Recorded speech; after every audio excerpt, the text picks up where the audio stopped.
The very first Courage tour that we did with our swing states with Mario Murillo and me was in Colorado Springs. It was in Colorado. That's where I saw such a strange anomaly. So many Christians that are there, but so much concentrated evil. It's like a Colorado is a mini California, but even more dangerous because the left has very little resistance politically in Colorado.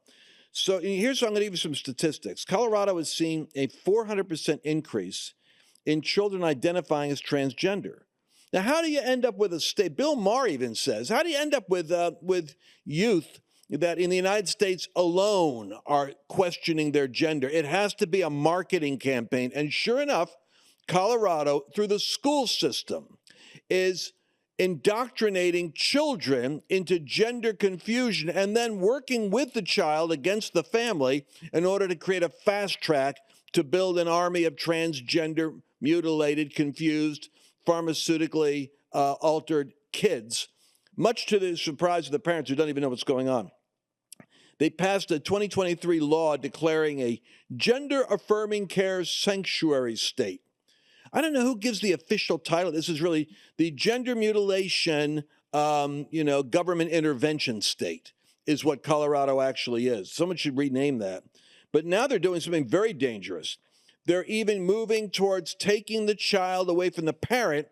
If the state now has your child, like communism, only it's a trans weird state. It's the perverse government will take your child from you in Colorado if you don't cooperate. There's a woman who introduced me to the battle going on there as a mom. Erin Lee, mother of 3 children in northern Colorado, was told, I heard her story about her 12-year-old daughter who was being groomed by the school until the parents caught on, intervened, and saved their child from destruction. Erin Lee, come back and join us.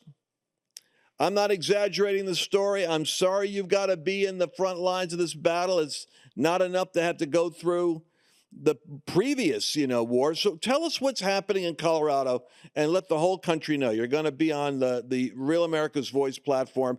Bring the country up to date as to what's happening. Yeah, well, as you said, I'm referring to Colorado as upside down clown world, make believe, pretend land. I mean, we're just truly off the rails here.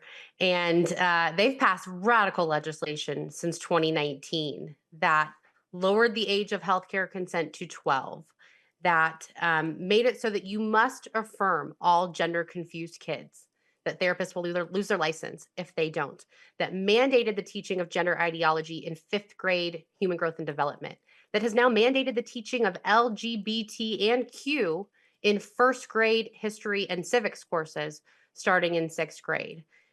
They made us a trans sanctuary state, which made it impossible for any outside authority to be applied here. So other state custody agreements, state laws, federal investigation, medical board investigation. We truly impenetrable wall of protection for these doctors. And so now this session, they've forced teachers to affirm gender confused kids.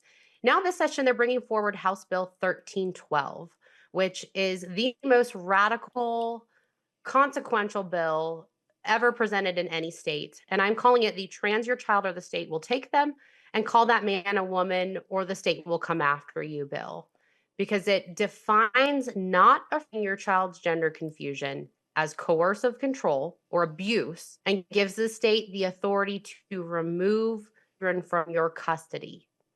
So to think that, 4 years ago when my daughter was indoctrinated and CPS came to my home because we were not affirming her new trans identity at 12 years old, the state could have forcibly removed my children from my loving care because I was not willing to affirm her gender confusion. So if you're a Christian and you're against the LGBTQ indoctrination of your child, and you teach them contrary to that, and the child goes to school and says, well, I identify that way, then basically the school and the government start to cooperate against the parent, and the parent goes into, and you can't go to a counselor. What did you find out about counselors? Counselors aren't allowed to give objective input to the child, like a Jordan Peterson saying every child's case is unique, because they could lose their license, right? Yeah, well, we found that out the hard. When this happened to us and we were caught off guard, we took our child to therapy for help and learned the hard way that they have to affirm her gender confusion. And so therapy actually made her worse than if we hadn't have taken her to therapy. So yeah, they're forced to go along with it. Now that case is being challenged at the Supreme Court. In fact, I see back here I wrote an amicus brief in the petition for cert and it's been taken up. So hopefully they will strike down that law. But this scares me not just for the parents in custody situations, and I've spoken to dads in 7 states whose wives have gotten here to Colorado to or ex-wives to medicalize their gender confused kids against the dad's will. That's in conservative states, Texas, Florida, Wisconsin. And so there are certainly interstate ramifications of the radical bills that have been passed here in Colorado. But then I worry for the parents like us whose kids are secretly transitioned. And by the time you find out, you're already bullied with that suicide myth. Would you rather have a living son or a dead daughter? But now they're adding to that, bullying us with the state's authority to remove children from loving two parent households who are not willing to lie to their child and send them down a path of irreversible medical harm and destruction. Well, I mean, when you put together a case like that, I cannot believe that the average educated Colorado, I don't care, liberal or Democrat, really wants the school to be engaged in that level. And 70% of Americans polled aren't supportive of the transgender indoctrination of their children. They believe parents should be involved in their child's decisions about gender. But we have some wins. Tell me about the sex ed summer camp, because the left will put, like you said, it's a clown car. They'll push the crazy car over the cliff. What were they going to do with a sex ed camp? What was that all about? Yeah. So Boulder Valley Health, which is a publicly funded organization in Colorado, University out of Boulder, we're holding a queer sex ed summer camp, which was 2 weeks long, 70 straight hours of teaching kids about body binary, about sexy feelings, about toys and sexual items and how to use them. I mean, just really wildly appropriate content for 70 straight hours. And these are adults talking to kids as young as 9 in this sex ed camp. And so the good news there is that public pressure worked. We showed up in force. The parents were not having it. We filmed the system and they canceled the camp. I caution parents that it will probably still take place, just not so out in the open. They'll be more covert. But that does show that when we show up in force and dissent to what these radicals are doing with our children, it can be effective. Wow. And so the probability is they're going to quietly rebrand it and bring it out again next year with like they always do. They'll come up with another name for it. I mean, and it's so classic for the left. It's a justice rooted camp. Everything's justice. It's justice rooted to help guide your young people. And it'll be queers helping your child discover that they actually are not heterosexual after all, with all the peer group pressure of their peers applauding their discovery. So, Erin, I know that we just covered a segment on Islamic cities in Texas. Now we've got the assault in Colorado, which is more dangerous because as a sanctuary state, they're using full spectrum dominance from the counselors to the doctors to the teachers to the courts to right on putting a python grip around parents. But I cannot believe when parents understand what you just said, that they will be shoulder shrugging indifferent. They're going to want to get their kids out of those schools or go into those schools. And what level of engagement does the parent have the greatest leverage over this agenda? Is it in the board? Is it in the school board or where? Good question. I mean, my advice to parents is always never to put your kids in a public school. Don't give anyone the opportunity to indoctrinate your kids in the way that they indoctrinated mine. So first and foremost, don't give your authority away to the state to educate your kids. That's your God-given authority. Don't give it away. But yeah, parents need to get involved at the grassroots level, and I believe that that's where the most change can be affected. First of all, talking to people in your sphere of influence about what's happening is incredibly important. That's step one.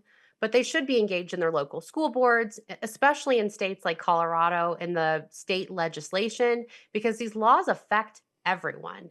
This law 1312 doesn't just affect parents, it will affect every citizen and their ability to tell the truth. It affects the press's ability to report the truth. any business or place of a public accommodation that won't lie about biological truth, the No, state can come after you, these guys are much in the living. same way that they did Jake the cat.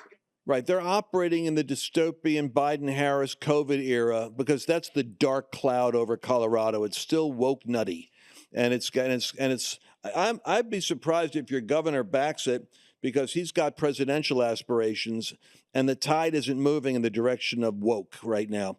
But I mean, when the Wall Street Journal says it's totalitarian, and the Wall Street Journal isn't the bastion it used to be of Christian values, when it says this is a totalitarian legislative move, you know it's got eyebrows raised. So people can go to protectkidscolorado.org and Erin 4 parents, Erin number 4 parents on X. And where else? You've got one other site that's out there. Where else can people track with you? Yeah, well, artclubmovie.com. So I encourage our mutual friend, Senator Kevin Lundberg, produce a film about our family and what happened to us. And it's free. We've made it available on YouTube and Rumble. It's our keep it free so that when parents need to understand what's happening, you can just share our film with them. We go into all the details, David Barton and Mike Ferris. Yeah, both great guys. So, and the name of the movie again is Art Club, and it's at artclubmovie.com for free. Artclubmovie.com. Erin Lee, thank you so much. We had a couple of glitches with trying to get you through, but thank God you persevered and we got the message out. And this battle's going on right now. So if you're in Colorado, move fast, and if you're not, move with them because this is trying to get to your theater. It's trying to come to your backyard. Thank you, Erin Lee. God bless you.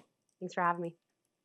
Well, folks, that's everyone has the battle in their own backyard. You just got to wake up and realize President Trump is not the battering ram for these. This is where you've got to be the follow through. We'll be right back. Clean, safe water. It's the foundation of a healthy home, but hidden contaminants could be putting your family at risk.